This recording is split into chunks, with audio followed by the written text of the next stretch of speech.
Bonjour frères et sœurs, je me présente, je suis le prophète Paul in Christ, serviteur de Dieu, que le nom du Seigneur Jésus-Christ soit béni. Nous sommes le 16 octobre 2021, bon Shabbat à tous, j'espère que vous allez tous bien par la grâce de notre Seigneur Jésus-Christ. Et j'aimerais faire une exhortation, enseignement sur les paroles de notre Seigneur et Sauveur Jésus-Christ, ainsi que sur la Torah. Car bien souvent, quand on veut essayer d'avoir une vision prophétique des événements à venir, le mieux c'est de regarder vers le passé. On peut lire dans Ecclésiaste que il n'y a rien de nouveau sous le soleil et tout ce qui sera a déjà été. Donc j'aimerais vraiment faire un message prophétique pour expliquer. Je dis souvent dans mes vidéo que les temps qui approchent ne sont pas des temps qui seront spécialement bons, ce sont des temps sur lesquels nous qui sommes chrétiens, nous devons absolument nous préparer, nous devons absolument nous consacrer davantage à Jésus-Christ, et que voilà. Je bénis le Seigneur parce que c'est vrai que ça fait un petit moment que j'ai pas fait de vidéo suite du coup à plusieurs événements. Nous sommes en pleine construction d'une communauté et je vais voir les frères et sœurs ici et là qui m'écoutent pour que nous puissions tous être bénis, en plus du numérique, mais en vrai. Et je bénis le Seigneur pour tous les témoignages, pour tous les frères et sœurs qui nous écoutent dans tout le lieu, que ce soit en France, mais aussi par moments même à l'étranger. Soyez tous bénis dans l'amour du Père et du Saint-Esprit et de notre Seigneur Jésus-Christ. J'ai aussi été sanctionné par YouTube, comme vous le saviez, plusieurs de mes vidéos sont censurées, car bien entendu plusieurs enseignements, exhortations que je donne dérangent. Pour moi, c'est vraiment une source de bénédiction. Ça veut dire que quelque part, si vraiment le monde me censure, le monde me sanctionne à cause de ma prédication, c'est que quelque part, il y a de la vérité qu'ils ne veulent pas entendre. Quoi qu'il en soit, priez pour moi, vraiment, j'ai vraiment besoin de vos prières, de votre soutien. N'hésitez pas à aimer, à commenter et à partager les vidéos. Je bénis encore le Seigneur pour le nombre d'abonnés qui augmente. Et je bénis le Seigneur encore pour toutes les personnes qui me soutiennent, qui soutiennent ce ministère. Et n'hésitez pas, si vous avez des questions ou si vous voulez m'interpeller sur plusieurs choses, sentez-vous libre de le faire. Donc voilà, nous allons commencer par les évangiles de Matthieu au chapitre 24. C'est Jésus qui parle ici, qui nous dit que ce qui arrivera au temps de Noé arrivera de même à l'avènement du Fils de l'homme. Donc pour ceux qui me connaissent et qui connaissent l'enseignement que nous avons fait, l'avènement du Fils de l'homme, avènement c'est la manifestation du règne, donc là on parle bien du retour de Jésus. La Bible nous dit que au retour de Jésus, c'est-à-dire qu'au moment où Jésus va revenir, ça sera des temps dans lequel les événements qui ont eu lieu dans le passé, au temps de Noé, reviendront. Donc je voulais faire ce message d'aujourd'hui porte sur Noé. Au Shabbat prochain, par la grâce de Dieu, si Dieu me le permet, je ferai le message sur Lot, puisque Jésus revient sur aussi les temps de Lot qui vont revenir. Et j'aimerais du coup qu'on puisse être enseigné, qu'on puisse savoir quels sont les temps de Noé, qu'est-ce qui va se passer. Donc l'avènement, je le répète, du Fils de l'homme, c'est le retour physique de Jésus, qui aura lieu après la grande tribulation. L'avènement du Fils de l'homme correspond à la fin de l'empire de l'Antichrist, à la fin du mal, à la fin de l'autorité des nations et à la manifestation du règne de Jésus pour nous faire entrer dans le millénium. Juste une parenthèse pour vous dire que, en tout cas ceux qui le savent, parce que je sais qu'il y en a beaucoup de chrétiens qui ne savent pas encore les fêtes, qui ne connaissent pas encore véritablement les fêtes. Selon le calendrier juif, le 20 octobre, correspond à la fête du coup du tabernacle qui prophétiquement correspond au millénium en fait. Donc quelque part c'est comme c'est la fête juive qui était au temps de Moïse, qui est appelée la fête des tabernacles, une fête dans laquelle le peuple israélite devait se rappeler qu'ils avaient vécu dans des tentes dans le désert. Et prophétiquement correspond à l'attente de notre Seigneur qui va arriver, avec qui on va être lors du millénium. Donc, je sais pas, c'est un hasard de circonstance, je sais pas, mais j'ai eu à cœur de partager sur ce passage. Ceux qui souhaitent le fêter, du moins prier, se recueillir pour parler de l'enlèvement, pour parler du millénium, pour parler véritablement, c'est le moment, puisque ça correspond au niveau du calendrier, à cet événement prophétique à venir. Car bien entendu, la Torah prophétise les choses qui vont arriver. C'est l'ombre des choses à venir. Donc je continue dans ma lecture, au verset 38, on nous dit « Car dans les jours qui précédèrent le déluge, les hommes mangeaient et buvaient, se mariaient et mariaient leurs enfants jusqu'au jour où Noé entra dans l'arche. Ils ne se doutèrent de rien jusqu'à ce que le déluge vint et les emporta tous. Il en sera de même à l'avènement du Fils de l'homme. » Donc ce n'est pas moi qui le dis, c'est Jésus. Donc j'ai souligné plusieurs passages, du coup l'avènement je l'ai expliqué un peu, le temps de Noé c'est les temps passés qui correspondent au temps à venir. J'ai souligné manger, buver, se marier et marier leurs enfants dans un sens où c'est plus ou moins le bonheur, entre guillemets. Donc les gens qui ont vécu au temps de Noé avant la fin du monde de Noé, étaient, entre guillemets, heureux. Ils mangeaient, ils buvaient, il ne leur manquait rien, au contraire, ils étaient vraiment dans l'opulence. Ils avaient certainement de l'argent, des terrains, des serviteurs. Et la Bible nous dit qu'ils ne se doutèrent de rien, puisque malheureusement, l'être humain, il est souvent concentré, quand ça concerne les choses de la fin du monde, les choses prophétiquement de la fin, quand il y a des crises, quand il y a des maladies, quand il y a des guerres. Mais là où il faut vraiment être attentif, c'est que la Bible nous dit que s'ils ne se doutèrent de rien, ça veut dire que l'avènement du Fils de l'homme arrivera pas à un moment de crise. L'avènement du Fils de l'homme va arriver à un moment d'opulence. La crise, c'est ce qui va précéder la venue de l'impie, mais quand l'impie va être là, le monde sera, entre guillemets, heureux. Donc dans Luc 17-20, Jésus, il rajoute, quand les pharisiens lui demandèrent « Quand viendra le royaume de Dieu ?» Donc là, on parle encore de l'avènement du Seigneur Jésus. Il répondit « Mais le royaume de Dieu ne vient pas de manière à frapper les regards. » Donc on voit encore cette redondance, c'est-à-dire que quand le royaume de Dieu, mes frères et sœurs, va arriver, personne ne pourra s'en apercevoir. Ça sera tellement discret.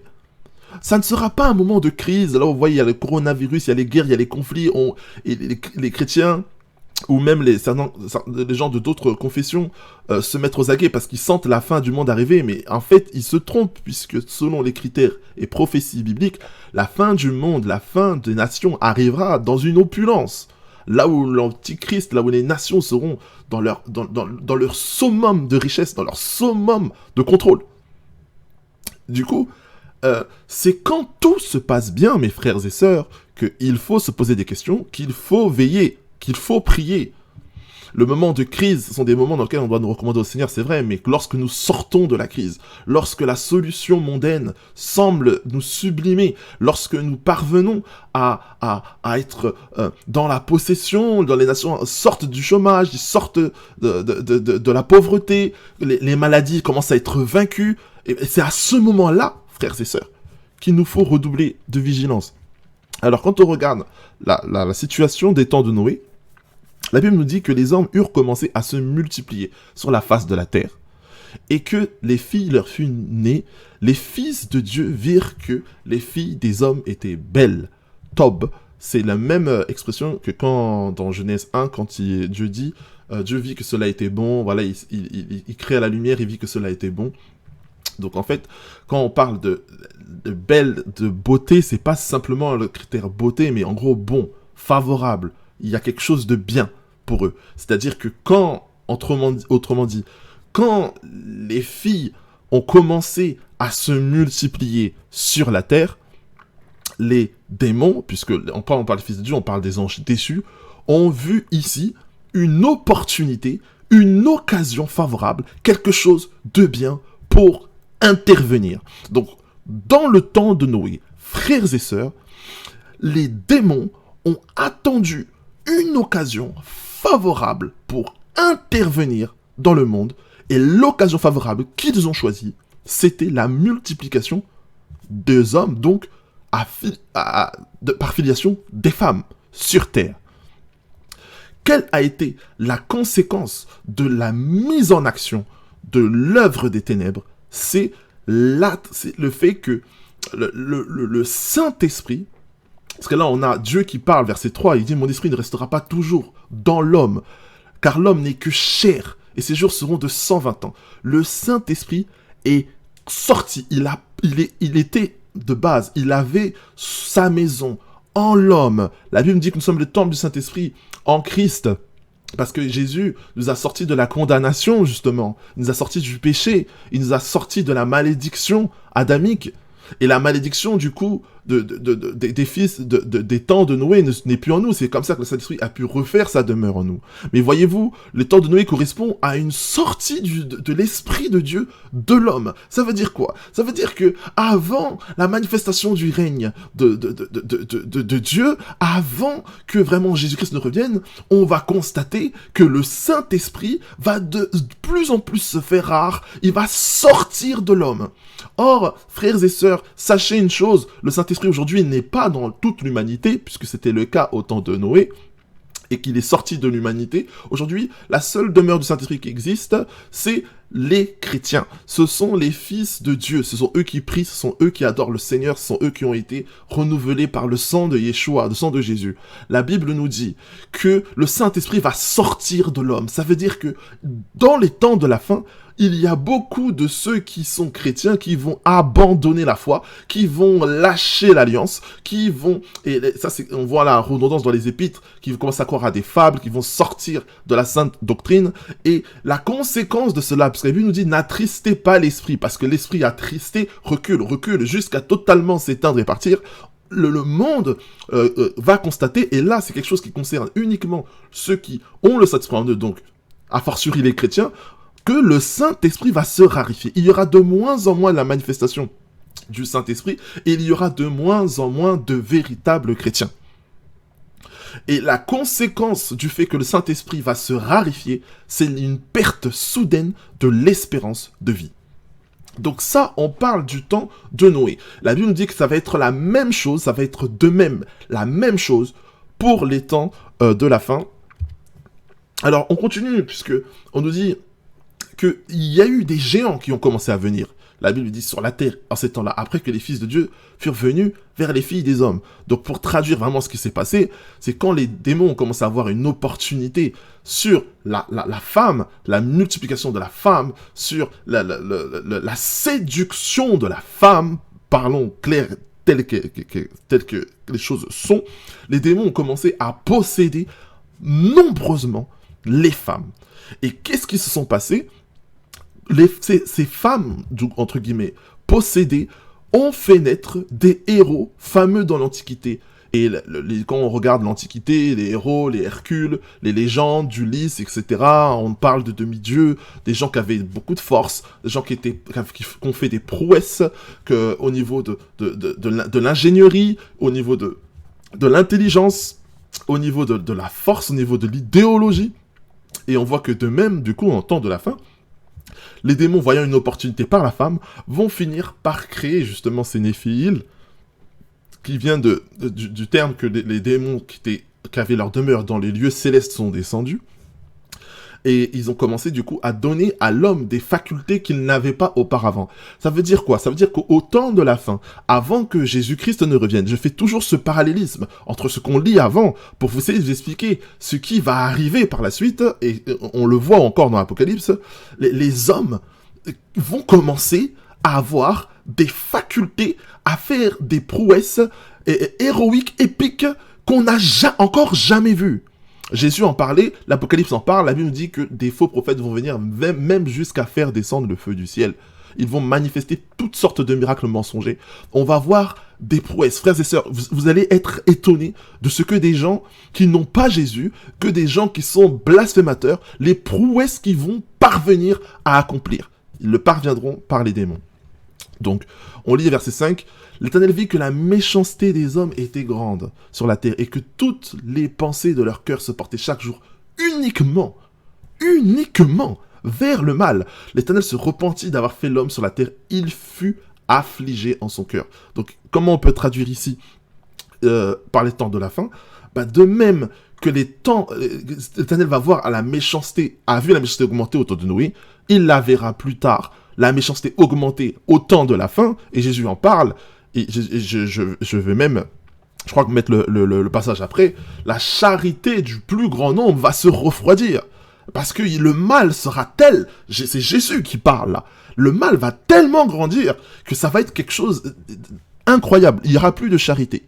Et la peur, les angoisses, les inquiétudes vont prendre place et vont empêcher même ceux qui ont le désir de faire le bien de le faire. Tellement il y aura des méchants sur terre, frères et sœurs. La Bible dit que les pensées de leur cœur se portent chaque jour uniquement vers le mal. Qu'est-ce que ça veut dire? Ça ne veut pas dire qu'il y aura des meurtriers partout sur terre, qu'il y aura des voleurs, tout ça. Oui, il y en aura, bien entendu. Mais c'est pas vraiment le sens de ce passage. En fait, quand on voit dans la Bible méchanceté, quand on voit mal, en fait, on voit des choses qui sont... En fait, on voit quelque chose qui est anti-Torah, entre guillemets. Ce sont des gens qui peuvent humainement être des personnes bonnes, un homme bien, une femme bien, mais qui est anti-Torah. Et c'est ce qu'on voit aujourd'hui. Voilà, on voit la montée du féminisme, on n'a plus le droit d'être pro-famille, on n'a plus le droit, toujours c'est le travail, c'est la réussite, c'est l'argent, ton cœur il est uniquement tourné vers le fait, vers le désir de t'accomplir au-dessus des autres.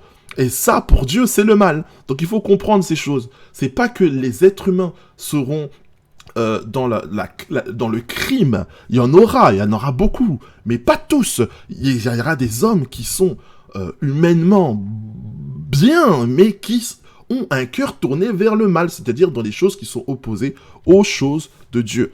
Donc voici le passage dont je vous parlais au chapitre 24, verset 13. « Et parce que l'iniquité se sera accrue, la charité du plus grand nombre se refroidira. Mais celui qui persévérera jusqu'à la fin sera sauvé. » Dans tout ce brouhaha, dans cette idolâtrie qui va monter, dans toutes ces méchancetés, Dieu a fait la promesse. Il y aura des gens qui vont persévérer. Donc je serai optimiste, toujours optimiste. Frère, moi je dis les choses. Le monde là, ça va aller de plus en plus mal jusqu'à l'avènement de l'impie. Et l'impie va, frères et sœurs, je vous le dis, tout arranger. Ça va être, il y aura du travail, il y aura de l'argent, il y aura un empire, il y aura vraiment l'homme sera heureux, il se marie leur fille, tout le monde est content. Mais les conséquences, c'est que les démons manifestent. Les démons ont donné des facultés à l'homme qu'ils ne doivent pas avoir. Donc il y a une puissance de sorcellerie qui agit. Qu'est-ce qu'on voit? On voit que l'homme ne pense pas aux choses de l'esprit. Il ne pense pas à la vie après la mort. Il ne pense pas au jugement. Il ne pense pas au retour de Dieu. Il ne pense pas à sa foi. Il ne pense pas à son salut. Il ne pense qu'à l'argent. Il ne pense que à l'élévation mondaine. Il ne pense qu'à être supérieur aux autres. Il ne pense qu'à diriger les autres. Il ne pense que vraiment... Ça va être terrible, frères et sœurs. Et là, je parle des personnes, entre guillemets, bonnes, mais humainement, et qui auront un cœur mauvais, c'est-à-dire anti-Torah, contre les choses de la Bible. Ils seront toujours dans plus d'avortements, ils seront toujours dans plus de lois qui, soi-disant, entre guillemets, favorisent la liberté des mœurs, la liberté morale. Le féminisme va être de plus en plus exacerbé. Ça va être, frères et sœurs, c'est terrible. C'est-à-dire, les prédicateurs ne pourront plus rien dire. On sera marginalisé, on sera censuré, mes frères et sœurs. Mais c'est déjà le cas maintenant, c'est déjà le cas aujourd'hui.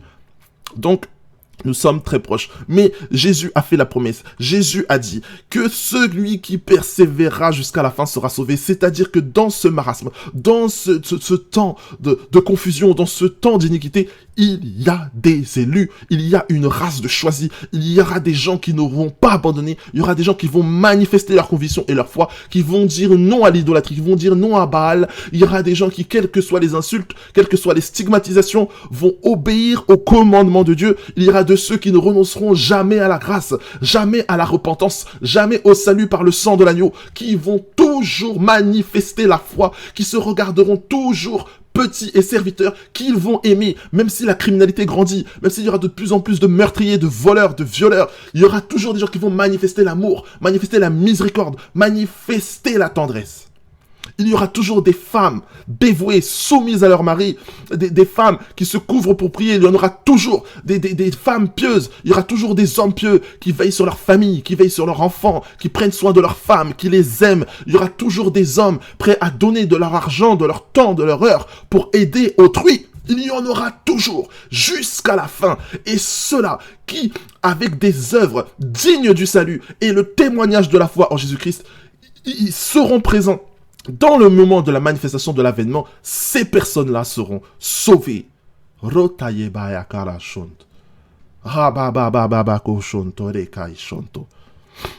Oh mon frère, ma sœur, prie afin que ces temps, si ces temps viennent, que tu demeures toujours dans ta foi. Prie afin que quand ces temps mauvais viendront, que tu demeures toujours dans ta charité. Prie afin que quand ces temps mauvais viendront, tu demeures toujours dans ta justice. Prie afin que quand ces temps mauvais viendront, que Dieu te garde de la tentation du malin. Soyez bénis, frères et sœurs. En tout cas, je prie afin que la grâce de Dieu soit avec nous et vous accompagne. Bon Shabbat. Reposez-vous, prenez soin de votre famille, de vos femmes. Si vous êtes un frère, prenez soin d'elles. Elles sont précieuses. C'est elles qui font naître la vie. Elles sont la semence de Dieu pour manifester la grâce, pour manifester l'amour. Alors que à côté, il y a des femmes qui sont la semence de l'ennemi, qui vont manifester ces géants, qui vont manifester ces sorciers. Femmes, prenez soin de vos hommes, prenez soin de vos maris qui sont la prunelle des yeux de Jésus, qui vont prêcher l'évangile, qui vont évangéliser, qui prendront soin de vous. Faites d'eux des soldats, des guerriers qui ne fléchiront jamais genoux face à l'iniquité et à la méchanceté grandissante dans ce monde. Que le nom du Seigneur Jésus-Christ soit béni. Amen.